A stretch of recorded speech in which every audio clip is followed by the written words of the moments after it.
So we know that remote sensing really is all about intercepting energy and quantifying it so that we can find out more about whatever it is that we happen to be looking at. And for most sensors, which really passive sensors dominate, that energy comes from the sun. It's electromagnetic radiation. So to understand a little bit better how these interactions at the surface are taking place and what they can tell us, we first need to understand some more about electromagnetic radiation. So we'll start with the source, right? The source of this energy is the sun. The sun has a ridiculously dense, hot core of atomic nuclei in there, and it's only because of these conditions that nuclear fusion is able to occur. We have not really been able to figure out how to do that on Earth in a controlled fashion anyway. We certainly can make bombs that do it, but in terms of capturing the energy, it really does need these very specific conditions. So what happens is you have essentially a bunch of different hydrogen atoms. You have deuterium and tritium, and these are moving so fast and they're so close together that when they collide, they actually fuse together.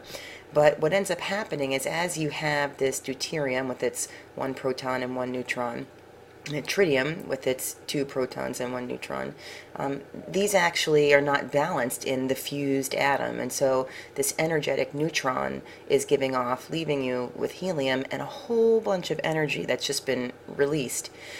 You could spend an entire academic career studying solar physics, and we certainly are not going to get into that level of depth, but I do want you to understand the process and how this can convert this energy into the full spectrum of electromagnetic radiation that ends up being emitted from the sun. And I think that we can probably find some professionals to explain that a little bit better than I can. Our star is an enormous source of heat and energy. It has a surface temperature of 10,000 degrees Fahrenheit and generates 380 billion megawatts of power. This dwarfs anything on the human scale. Hoover Dam in Nevada only generates 2,080 megawatts. In 1 second, the sun churns out more energy than has been used in all of human civilization. All that power in the blink of an eye. Incredibly, it's been burning this way for billions of years. Early astronomers didn't quite understand how the sun could generate so much energy for that long a period of time. That was the first mystery, was really how the sun generates its energy. In the early 19th century, scientists assumed that the sun worked just like any fire on Earth, that there was a source of fuel, perhaps coal, that was slowly burning away. But there was a serious problem with this theory. I've got a fire in front of me here. If I want it to keep burning, I have to keep adding wood to it. This fire will last maybe an hour, unless I add some more wood. Now, if I had a pile of wood the size of the whole sun, and somehow enough oxygen to burn it, it would only take about 5,000 or 6,000 years to burn out. That's a long time, but it's not long enough to sustain life on Earth. By the early 20th century, carbon dating of Earth rocks and fossils had proven that the sun was in existence and at temperatures warm enough to sustain life, not for thousands of years, but for 3 billion. If you wanted to build a fire that would last that long, you would need 72 trillion cords of firewood. That's 12,000 cords for each man, woman, and child on the planet. Clearly, there had to be some other process unknown on Earth that was powering the sun. In the 1920s, scientists found the answer to the puzzle in a process that would later be harnessed to fuel the hydrogen bomb: nuclear fusion. Fusion occurs when atoms are smashed together at a high rate of speed and literally fused. To get this to happen, conditions have to be just right. For any interaction to happen, these two protons each has a positive electric charge, and so they would repel each other. So you've got to get them close enough together. And to do that, it's got to be hot, which means the particles moving very fast, and dense enough that they hit each other and they can get close enough together that they actually fuse. The core of the sun is the perfect cauldron for nuclear fusion. It's the hottest place in the solar system at a sweltering 27 million degrees Fahrenheit, and it's also incredibly dense. It's so dense, it's 10 times the density of lead. And you would think at that density it should be a solid, but it's not because it's so hot that it remains a plasma. If you heat a gas to high enough temperatures, electrons fall off of the atoms and they float around in the soup. And so it has behavior that's different from what a gas would do, as we have a different word for it, call it plasma.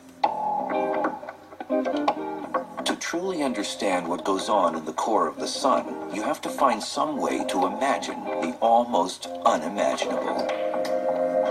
In addition to studying the sun, I also play pool. And the sun is a place where there are billions of particles colliding and interacting with each other. And it's really not unlike a cosmic pool table on an unimaginable scale. It doesn't matter how hard you hit a ball. You would never hit it hard enough to actually fuse that ball together with another ball. But there's so much pressure and such high density at the core of the sun that the two objects impacting each other will actually fuse. In the sun, these objects are hydrogen atoms flung together by immense pressure to form helium atoms. In this fusion process, the resulting atom is slightly less massive than the ones that created it. The missing mass is given off as energy. Each second inside the sun, 600 million tons of hydrogen are fused into 595 million tons of helium. That 5 million tons of mass lost in the process is converted into energy equal to 1 billion 1 megaton hydrogen bombs. That's every second.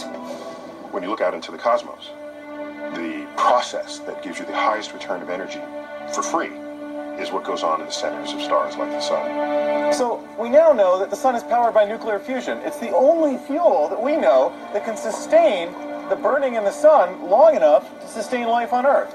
Billions of years. It really is amazing how much energy the sun can produce. Hopefully you were able to pick up some cool facts that you can wow your roommates with later on.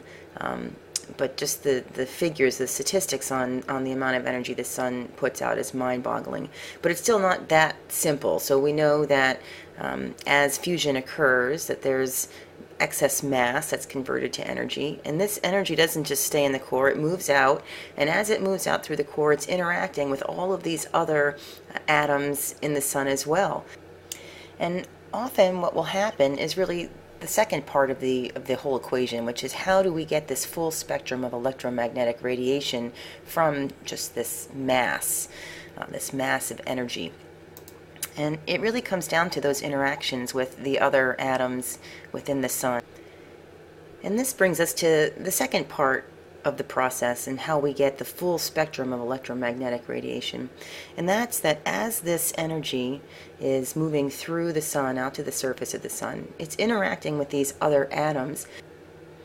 And if you think back to your last chemistry class, you'll remember that when energy is absorbed by an atom, it results in electrons, the electrons that are orbiting the nucleus, to change their valence states.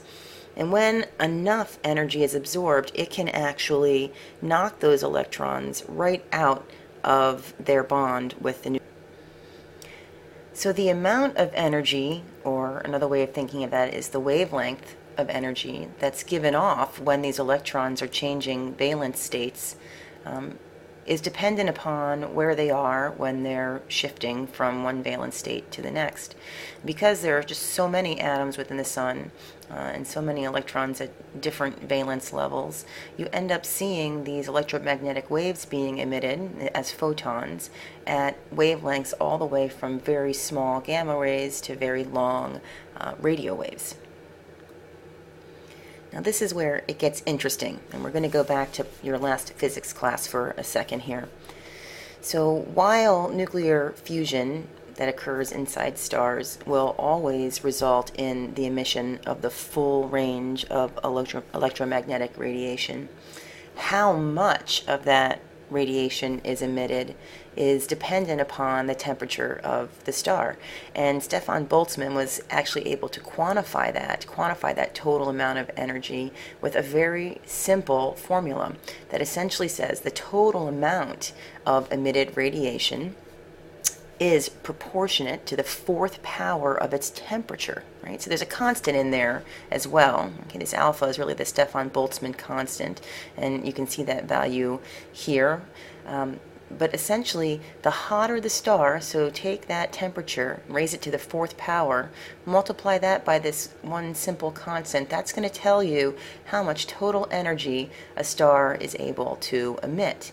And so, for example, we have a star that's somewhere in the middle of the range, and you can just see how the amount of energy given off by our sun, as amazing as it is to us with all of those numbers and statistics presented in the video, is nothing compared to what a hot star can emit. But the temperature of a star doesn't only tell you how much total electromagnetic radiation is given off, it also tells you the nature of that electromagnetic radiation. So in other words, if we're looking at all of the possible wavelengths from the very short gamma rays out here to the very long radio waves, where that peak emission occurs is also dependent upon the temperature. And another super smart physicist, Wien, came up with the relationship for that. So to determine what the dominant wavelength of emission would be for a given star, you simply take this constant K, which is defined right here, and divide that by the temperature of your star. So you're actually able to see where the majority of electromagnetic radiation being emitted comes out. And again, the hotter the star, the shorter the wavelength. These shorter wavelengths have much more energy associated with them. So imagine if you were within the solar system of Spica, you would be primarily bombarded by gamma rays and X-rays, not a very nice place to be. On the other hand, if you are in the solar system of the star Antares, you might expect to not really be able to see much because there's not a whole lot within the visible wavelengths that our eyes have evolved to see that's being emitted from Antares. Let's use our sun as an example. So we know that the temperature of the sun is about 6,000 degrees Kelvin. And so if we wanted to figure out the wavelength of maximum emission, we could simply plug it into Wien's displacement law and take that constant K and divide it by the temperature, and we can see that the wavelength of maximum emission for our sun is about 0.483 micrometers, which is smack in the middle of our visible spectrum. But it's still producing wavelengths across this entire continuous spectrum. It's just that the bulk of what's being emitted is within these visible wavelengths.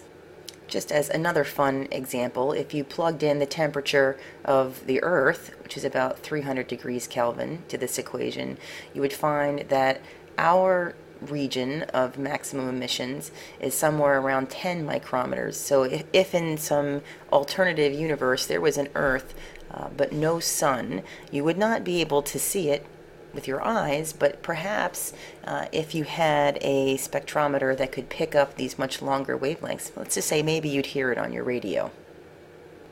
When you think of this from an evolutionary standpoint, it becomes really interesting because most life on Earth utilizes the wavelengths within this visible range. So it is as if life on Earth evolved to take use of the zone of maximum energy emission from our sun. These are the wavelengths where vegetation have their maximum chlorophyll absorption peaks. This is how all eyes, or most animal eyes, have evolved to be able to see. So it really is quite interesting, the intersection of physics and biology. So hopefully now you understand how this continuous spectrum of electromagnetic radiation is created in the sun. But let's talk about what happens when it leaves the sun. So we know that it's been emitted, we have these photons of light, but what exactly is light?